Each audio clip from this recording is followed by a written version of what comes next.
అన్నమాచార్య కాలం నుండే ఆ స్వామి ఇక్కడ నరసింహస్వామి పాదాలు సేవించి వాళ్ళ అమ్మమ్మ ఊరైన ఊళ్ళూరుకు వెళ్ళేవారు. ఈ కొండ మీదకి వచ్చి వెళ్ళేవారు. ఆ సమయం నందు కొంతమంది ఇక్కడ ఈ చుట్టుపక్కల గ్రామంలో ఈ గోరేపల్లె కానీ ఊరు కానీ ఇట్లా ఈ యాదవులు అదే ఆవుల పాలకులు మేకల పాలకులు వీళ్ళందరూ కూడా ఆ స్వామి వారి పాదాలు గుర్తించి పూజలు చేయడం స్టార్ట్ చేశారు. ఆ విధంగా మా మామగారు ఏంటంటే జయంతి రఘుశర్మ గారి తాత జయంతి సుబ్బురామ శర్మ, ఆయన ఈ గ్రామ అప్పటి కాలంలో ఒక సుమారు 100-120 సంవత్సరం ముందు కాలంలోనే ఆయన ఈ గ్రామ పట్టణ పురోహితులు, ఈ గ్రామ పురోహితులు చుట్టుపక్కల గ్రామాలకంతా వాళ్ళు పురోహితులు. వాళ్ళ ఆధ్వర్యంలో స్వామివారి విగ్రహాన్ని ప్రతిష్ఠ చేసి సంవత్సరం 5 రోజులు బ్రహ్మోత్సవాలు చేసుకుంటూ పూజలు చేసుకుంటూ ఉంటారు శక్తి. తర్వాత వాళ్ళ కుమారుడైనటువంటి జయంతి సుబ్రహ్మణ్యం శర్మ, తర్వాత ఇంకొకరు జయంతి నారాయణమూర్తి. వాళ్ళ ఆధ్వర్యంలో గ్రామ ప్రజల ఆధ్వర్యంలో ప్రతి ఒక్కరి ఆ జయంతి సుబ్రహ్మణ్య శర్మ గారు ఏం చేశారంటే గ్రామ ప్రజలందరూ కూడా కలుపుకొని గ్రామం భజన చేస్తూ రూపాయి అనానా చేసి ఒక చిన్న దేవాలయం నిర్మించారు. తర్వాత వాళ్ళ కుమారుడు జయంతి సుబ్రహ్మణ్యం శర్మ నారాయణమూర్తి గ్రామ ప్రజలందరినీ కలుపుకొని 10 మంది విరాళాలతో కొంచెం దేవాలయం పెద్దదిగా నిర్మాణం చేశారు. తర్వాత వెండి కవచాలంకరణ, స్వామికి ప్రతి శనివారం వెండి కవచాలంకరణ అన్నదానం జరుగుతుంది. ఈ వెండి కవచాలను వెండి సేకరించి శనివారం వార పూజ వెండి కవచాలంకరణ గ్రామ ప్రజలే దీని అంతా.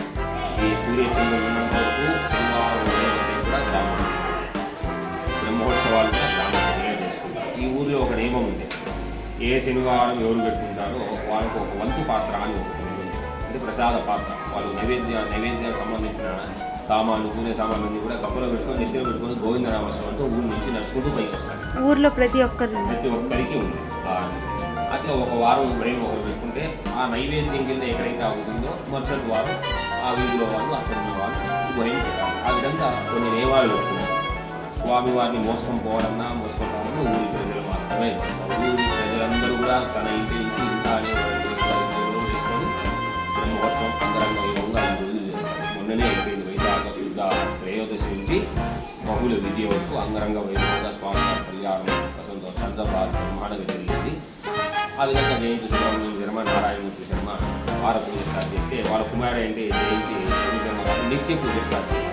ప్రతిరోజు ఏదైతే అదే నిత్యార్చన అంటే కొంత రుజువు అవుతున్నారు. అది కట్టిన వాళ్ళందరూ ప్రతిరోజు వారి గోత్రనామములతో పంచామృత అభిషేకం బెల్లవన్న నైవేద్యం చేశారు. ఇట్లా విరాజిల్లుతూ ఉంది. ఈ దేవాలయం అభివృద్ధి ముఖ్య కారకులు అంటే బ్రహ్మయ్య, పసుపులేటి బ్రహ్మయ్య గారు ఈ దేవాలయానికి ఇప్పుడు మీరు వచ్చిన సిమెంట్ రోడ్ అంతా ఆయన హయాంలో జరిగింది. ఈ దేవాలయం కట్టేది కూడా ఈ గ్రామ ప్రజలే కట్టారు. రూపాయి కూడా తీసుకోకుండా వాళ్ళందరూ కూడా సొంతంగా వచ్చి వాళ్ళ సొంత డబ్బుతో ఈ దేవాలయాన్ని అప్పుడు కట్టారు. తర్వాత కాలక్రమేణా ప్రజలందరి విరాళంతో ఇంత అభివృద్ధి చెందింది. కాబట్టి ఇక్కడ స్వామి మహత్యం ఏమిటి అంటే ముందుగా వివాహం కాని వారికి వివాహము, సంతానం లేని వారికి సంతానం ఇవ్వడం, ఉద్యోగం లేని వారికి మంచి ఉద్యోగ పదవులు ఇవ్వడం, ఇది ముఖ్యంగా స్వామివారికి. ఇక్కడ బ్రహ్మోత్సవాలు వడబడతారు. స్నానం చేసి తడి బట్టలతో తాంబూలము టెంకాయ తీసుకొని గుడి చుట్టూరకము 11 ప్రదక్షిణాలు చేసి పనుకొని వడబడతారు. వాళ్ళకు స్వప్నం నందు స్వామి నీకు సంతానం కలుగుతుందని అనుగ్రహిస్తాడు. మరుసటి సంవత్సరం వాళ్ళు ఆ సంతానంతో వచ్చి ఆ సంతానం ఆ బిడ్డ ఏదైతే ఎంత బరువు ఉంటుందో అంత ధనం ఇవ్వడము లేదా ఇంకేదైనా ఇట్లా మొక్కులు చెల్లించుకుంటూ ఉంటారు వారు. కాబట్టి స్వామి వారికి అభిషేకం చేసుకొని కోరుకుంటే వెంటనే తిరుగుతుంది. అభిషేక ప్రియుడు స్వామి. ఇక్కడ అభిషేకం చేసుకుంటే వెంటనే తిరుగుతుంది. ఎక్కువ గ్రహదోషాలు ఉండి వివాహం కాని వాళ్ళు పౌర్ణమి రోజు స్వామి కళ్యాణం చేసుకోవచ్చు.